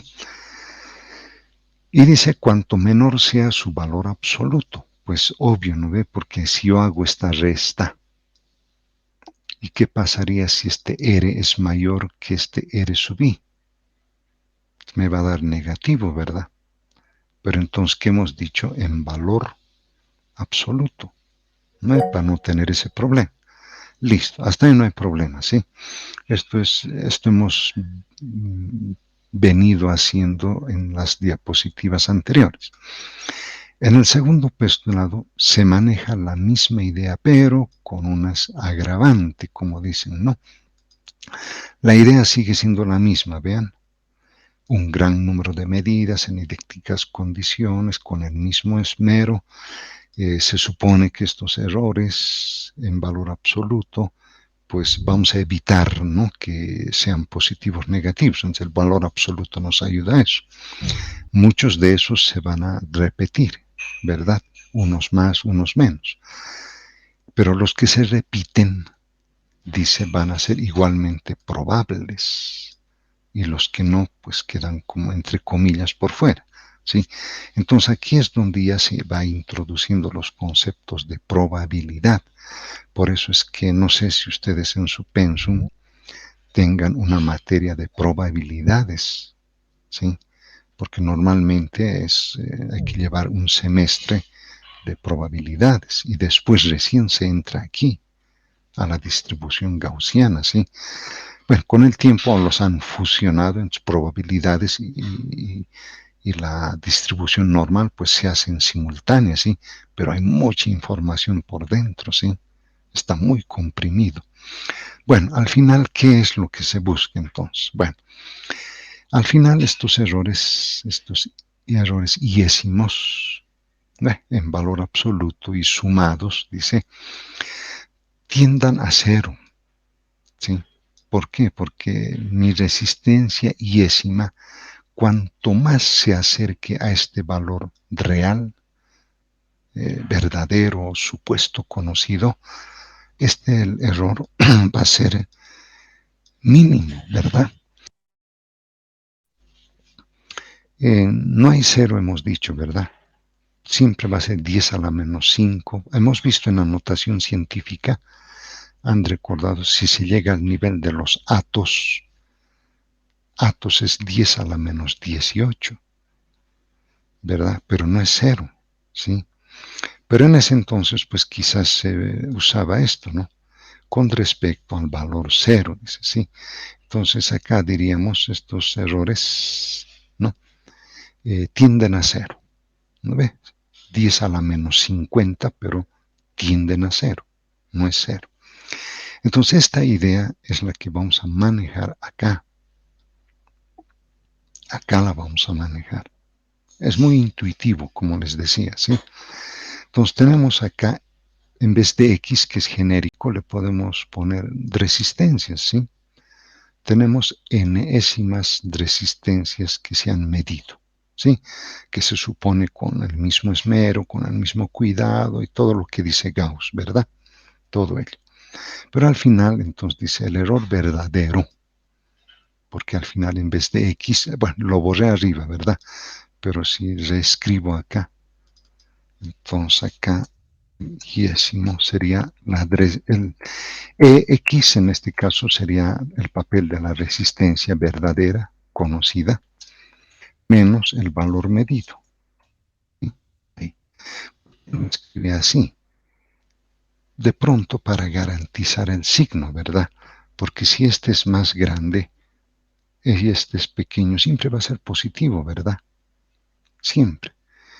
Pero si vamos a la estricta, a la definición correcta, debería ser así. Ahí, ¿verdad?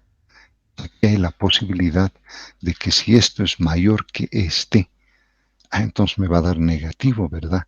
Entonces ahí sí le tengo que poner el valor absoluto, ¿verdad? Ahora, como acá no estoy haciendo una medición, sino son yésimas, entonces, así, ¿verdad? Coma n, ¿sí? Desde el punto de vista matemático, así. Bueno, entonces, de acuerdo al segundo postulado, entonces, ¿qué está diciendo? De que estos errores verdaderos sumados deben dar igual a cero.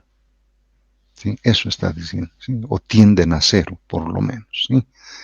Eso es lo que hace Gauss, pues lo suma, vean, está sumando, está aplicando ahí la sumatoria. Entonces, a él se le debe esto, ¿no? Porque la sumatoria podemos introducir dentro de esta suma-resta, pero cuando es la sumatoria de X, entonces aquí dice es n veces ese valor de X, menos la sumatoria de X. Ahí está. Entonces, no se olviden, este X es el valor verdadero real, ¿sí? Entonces, si esto tiende a cero, lo igualamos a cero, automáticamente conocemos cuánto vale ese valor verdadero, real. Y a eso Gauss le ha llamado el valor más probable, que nosotros decimos media aritmética, promedio. Los matemáticos dicen la esperanza matemática. Ahí está. Sumar los datos, dividir entre el número de mediciones y tenemos el promedio. Pero estrictamente es el valor más probable, ¿sí? Entonces, interesante, ¿verdad? Que a partir de intuitivamente podemos decir que este valor real, verdadero, coincide perfectamente con el valor más probable. ¿Listo? Entonces, si nosotros vamos a tener 40 lecturas de una resistencia con un multímetro digital, al final el valor más probable ya lo puedo cuantificar con esta fórmula. Por eso está en rojo, ¿no? Porque hay que hacer uso de esta. Listo. Entonces, siguiendo ese mismo razonamiento, pues resulta como les había comentado, ¿no? ¿Por qué sucede? Aquí, error verdadero, están garantizando que esto siempre va a ser positivo, ¿sí? Salvo que haya un valor que se pase de este. Entonces ahí sí daría negativo, ¿verdad? Ahí sí daría negativo. Pero ¿qué va a pasar? Que en la mayoría de los casos va a ser pequeño, entonces siempre va a ser positivo. Pero puede darse el caso quizás de que esté de grande y al hacer la resta, pues de negativo, ¿sí? Entonces, si dará negativo, hay un problema, ¿sí? Entonces habíamos dicho valor absoluto, ¿verdad? Listo, no hay problema ahí, hemos vuelto positivo. Pero entonces Gauss dice, es mejor elevar al cuadrado. Elevando al cuadrado, entonces así sea grande o pequeña esta medida, pues siempre va a ser positiva, ¿no? Entonces por eso eleva al cuadrado, ¿sí? Entonces son los errores verdaderos elevados al cuadrado y divididos entre el número de mediciones. Es prácticamente como un promedio, vean. Si vemos que está en recuadro rojo, prácticamente es el mismo concepto, ¿sí? Entonces los errores cuadrados divididos entre el número de medidas, prácticamente, vean acá, en vez de colocar este X, que supuestamente es desconocido, pero ahora ya vemos que lo podemos conocer, que es el valor más probable o promedio. Entonces, dividido entre n da lugar al concepto de varianza poblacional, lo que los estadísticos llaman. ¿Sí? Entonces, esa es la varianza poblacional. En otras palabras, la variabilidad en nuestros datos. Algunos valores se alejan de ese valor verdadero y algunos se aproximan mucho. Entonces, por eso aparece esta forma de distribución acá arriba, ¿sí? Entonces, en el medio está, digamos, ese valor verdadero, patrón, estándar. Ahora es el valor más probable, ahora ya sabemos que es el valor más probable, pero alrededor de ese valor más probable se distribuyen. Muchos se acercan como muchos se alejan, pero al final tienen esta forma de distribución, que es el ideal, ¿sí? Entonces, acá aparece ese concepto. Pero entonces, si hay mucha variabilidad en la base de datos, para minimizar esa variabilidad, extraemos la raíz cuadrada. Acá, ¿no ve? Aquí. Entonces, al extraer la raíz cuadrada, entonces inmediatamente el concepto ya cambia. No, es la desviación estándar poblacional. Listo. Entonces, el Excel no los va a poder calcular. La calculadora científica también. en sus calculadoras científicas miren, aparece este símbolo. Entonces eso quiere decir poblacional. ¿Sí? Sí, como dice Gauss, ¿no ves? Se ha hecho muchas mediciones. Todavía no sabemos cuántas, pero dice se supone que es muchas, ¿sí? Muchas mediciones, ¿sí? Después vamos a ver cuántas son, ¿sí? Pero se supone que es muchas mediciones. Bueno, entonces cuando tengamos una base de datos, ¿ve? Entonces lo primero que hay que calcular es el valor más probable. Listo, ahí está la fórmula.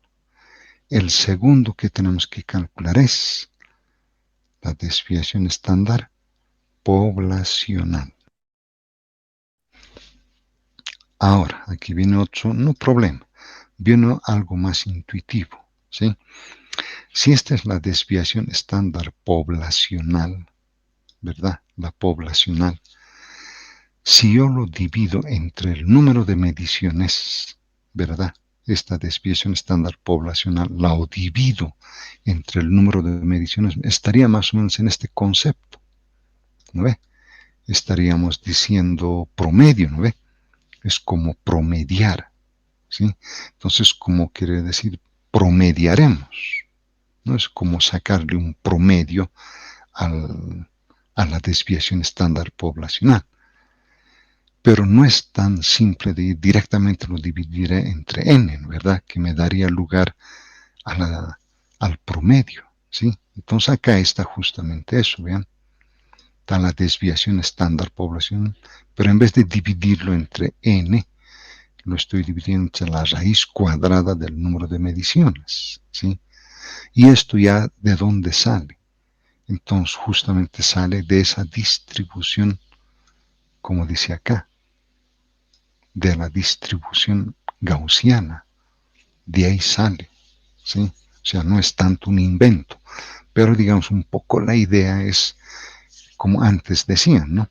Es como querer calcular el error del error, ¿sí? Como es lo que decían antes, ¿sí? En la década de los 80, entonces decían, van a calcular el error del error, ¿sí? Entonces estaban refiriéndose a esto, ¿sí? Entonces la desviación estándar dividida entre la raíz cuadrada del número de datos. Entonces aquí surge un pequeño problema, pues, ¿sí? Surge un pequeño problema porque la distribución que les he mostrado acá es muy simétrica, ¿verdad? Es muy simétrica. Normalmente no se da esto, ¿sí? Entonces, para que sea así tan simpático esto, tan atractivo, entonces hay que hacer lo que el mismo Gauss dice, pues, ¿sí? Hay que hacer el teorema del límite central, esto, ¿sí? Entonces, es como hacer un cambio de variables en la distribución, en la función de distribución que se determina al hacer este límite central, es como hacer un cambio de variables. Entonces, al hacer el cambio de variables, entonces ahí la forma de la distribución toma una campana de Gauss. Entonces, los parámetros más importantes ahí son el valor más probable, es esta, ¿no? La desviación estándar poblacional, ¿sí? Y Gauss le llama, bueno, Gauss no usa Z, bueno, usa Z, pero Gauss llama la precisión, ¿sí? Eso, Gauss usa ese término de precisión. Pero entonces esa precisión, si se quiere, así se podría estimar a partir de esto. Esto es el conocido, ¿no? A partir de las mediciones, ¿no? Pero ahora esto es el poblacional, ¿sí? Esto es, como se dice, viene del número infinito de mediciones. Y esta es solamente una parte de esas mediciones. Entonces, para yo poder calcular esto, tendría que hacer esto, ¿verdad? Entonces, por eso aparece este teorema límite central. Y aquí entonces es donde se empiezan a introducir estos conceptos, pues. Nivel de confianza, ¿sí? El nivel de confianza 1 menos alfa. ¿Qué es alfa? Alfa es el nivel de confidencia, ¿sí? Entonces ya empiezan los términos a cambiar. Entonces los estadísticos más hablan el nivel de confidencia, alfa, y el nivel de confianza sería 1 menos alfa, ¿sí? Entonces, si tenemos esa campana de Gauss, entonces estos valores serían simétricos respecto a este poblacional. Entonces este Z alfa medios a la izquierda y Z alfa medios a la derecha. ¿Sí? Entonces en las distribuciones gaussianas eso es lo que se ve. Normalmente entonces este mu es más esto a la derecha menos esto a la izquierda, ¿sí? El problema aquí es calcular cuánto vale esto, ¿sí? Entonces, entonces no es tan simple, ¿sí? Entonces hay que desarrollar justamente esa distribución para llegar a este resultado, ¿sí?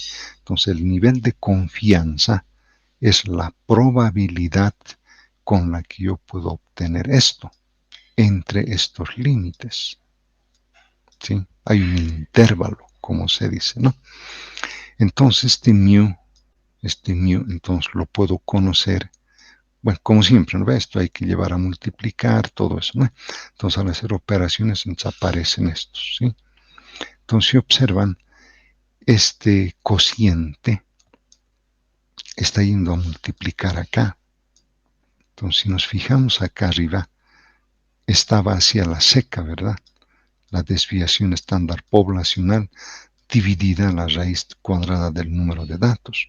Pero resulta que ahora a eso hay que multiplicarle por ese nivel de confidencia con el que yo quiero expresar mi resultado, sea a la derecha, sea a la izquierda, ¿sí?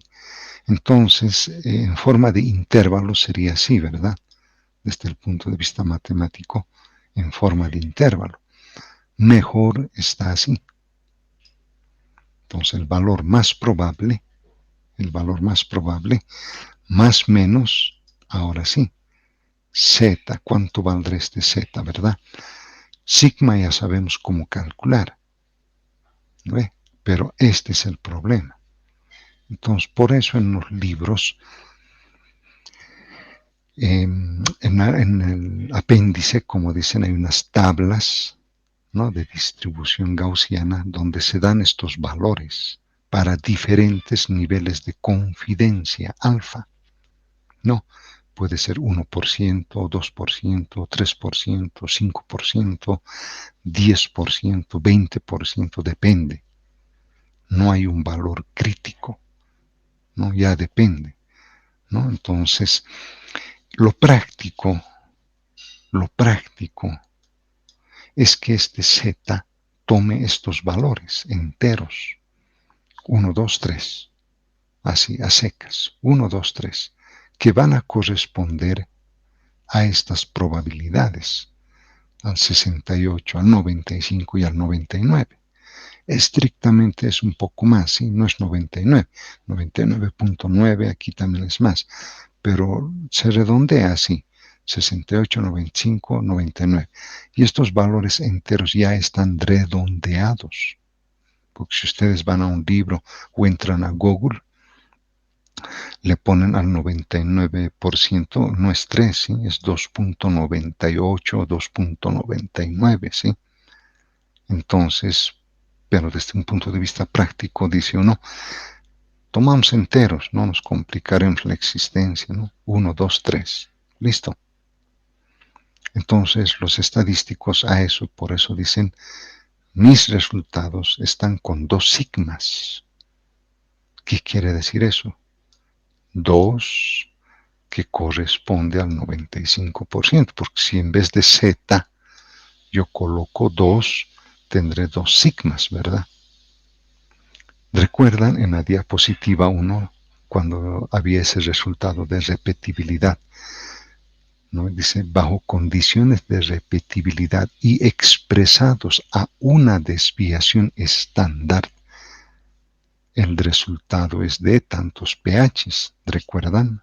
Les dije eso, cuidado, aquí está. Cuando dice una desviación estándar, se está refiriendo a que z vale 1. Y si este 1 lo sustituyo acá, ahí tengo una desviación estándar. Está diciendo que su resultado lo ha obtenido al 68% de probabilidad, ¿verdad? A eso, entonces, ustedes eso tienen que ver en sus informes. Normalmente yo les doy esto, ¿sí? Grupos pares me hacen al 95%, grupos impares al 99%, listo. Ya saben qué valores van a utilizar. Aquí, ya no tienen que estar calculando, ¿sí? Otra cosa es si se les da probabilidades distintas a estas. Por ejemplo, alguien dice, van a calcular al 87%. Listo, aquí no hay eso.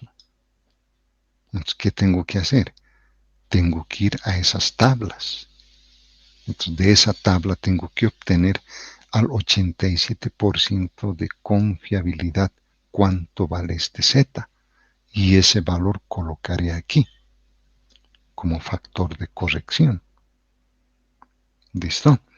Eso es. Bueno, quedaremos aquí, ¿listo? Hay todavía algo más tela que cortar.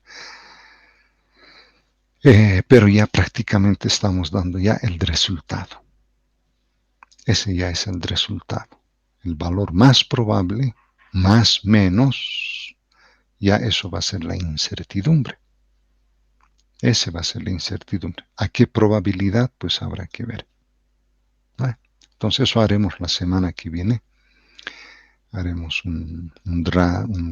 avanzaremos más material. Como han visto, es más de repaso esto, sí, porque si vamos a ir en detalle, pues ahí sí no nos va a alcanzar tiempo, sí, no nos va a alcanzar tiempo. Por eso ya hasta esta tarde les mandaré los grupos, sí, yo pensé que ya les había mandado, porque a varios ya he mandado, y para las prácticas inclusive, sí, para las prácticas. Eh, entonces, bueno, esta tarde les mandaré listo la lista de grupos e inmediatamente se van a conectar los grupos, los miembros del grupo, deciden si van a ser en Word o en LaTeX, y una vez que decidan la práctica que venga, inmediatamente vamos a, la van a hacer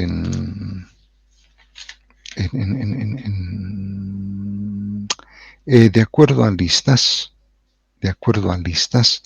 hay como 7 grupos creo que son. Creo que está 7 o 10 grupos, no recuerdo, ¿sí? Pero están hechos de 3. No, creo que están hechos de 2, porque como son pocos, creo que hay 10 grupos de 20, creo que son. Que es 10 grupos de 2. Me parece que es eso, sí, me tengo que fijar eso. Como son 10 grupos de 2. Los 2 compañeros es más fácil, ¿verdad? Porque cuando es 3, pues ahí siempre uno de ellos, como se dice, no se hace lindo, ¿no ve? Hay que estar rogándole todo. Pero cuando es 2 es más, es rápido, ¿sí? Entonces digamos Gaby y Douglas. Listo, de aquí Gaby toma la iniciativa, dice, somos el grupo 5, entonces al compañero del grupo 5 unirse al siguiente enlace. ¡Pum! Como Douglas va a ver eso, inmediatamente se une. Y listo, ya está. Douglas y Gaby ya van a coordinar, hacer en LaTeX, hacer en Word, y las prácticas que les dé mejor si lo hacen en Word o en LaTeX, no a pulso, ¿sí?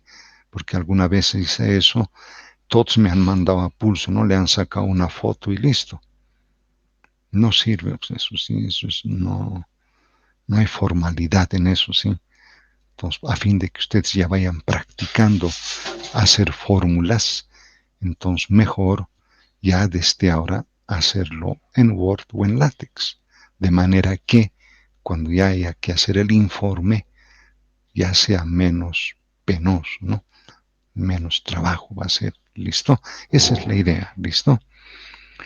Yo les voy a mandar al grupo, aquí a nuestro grupo de Telegram. En cuanto tenga, yo les voy a colgar el PDF. Inmediatamente ven eso, entonces yo soy del grupo 5. Si ve que el otro miembro del grupo no toma la iniciativa, tomen ustedes la iniciativa. Van a crear en WhatsApp o en Telegram un otro grupo y colocan eso aquí en nuestro mismo grupo de Telegram. Colocan, pues, como les dije, al compañero o compañera del grupo 5, inmediatamente unirse con el siguiente enlace. Listo, entonces, que es del 5, inmediatamente ve eso, se une al grupo. Listo, ya se han conectado y ya se presentan. Yo soy tal persona, mucho gusto. Coordinaremos para los informes y las prácticas. Ha dicho el docente en Word o en LaTeX. ¿Qué dices? ¿Qué opinas tú? ¿Cuál manejas? No, yo manejo Word, yo también Word, listo, ya mejoraremos en Word, ¿verdad? Pero por ahí alguien dice, yo manejo más LaTeX que Word, yo hago todo en LaTeX. Y el otro compañero dice, yo no he visto eso. ¿Y ahora qué hacemos? ¿No? Ha pasado eso. Entonces, al final se han peleado. Entonces, al final ha dicho, bueno, yo hago mi informe en Word, yo hago en LaTeX, listo. Pero cuando tienen que subir el informe a plataforma, un solo informe suben, no suben los dos. Listo, colgados ahí, ¿verdad? Entonces, esperen, yo creo esta tarde, les voy a poner en el grupo de Telegram el PDF de los grupos armados. Y de acuerdo a eso ya ustedes toman la iniciativa. ¿Listo? Entonces, esperaremos, ¿listo? Hasta más tarde. Pero qué raro, ¿sí? Pero los otros grupos he mandado. Pero qué raro que a ustedes no les he mandado, ¿sí? A ver, voy a ver, ¿listo? Voy a ver enseguida eso. Voy a revisar eso un rato. Bueno, ya, en todo caso, entonces me despido. Muchas gracias por su paciencia y en el aula virtual y cualquier duda que tengan siempre por Telegram y nos reencontramos la semana que viene. Bueno, la semana que viene nos reencontramos. Un saludo. Se van a cuidar siempre, ¿no? No hay que confiar porque ahora estoy mirando que ya nadie quiere usar barbijos, ya se han olvidado del alcohol en gel y los problemas parece que otra vez se vienen encima.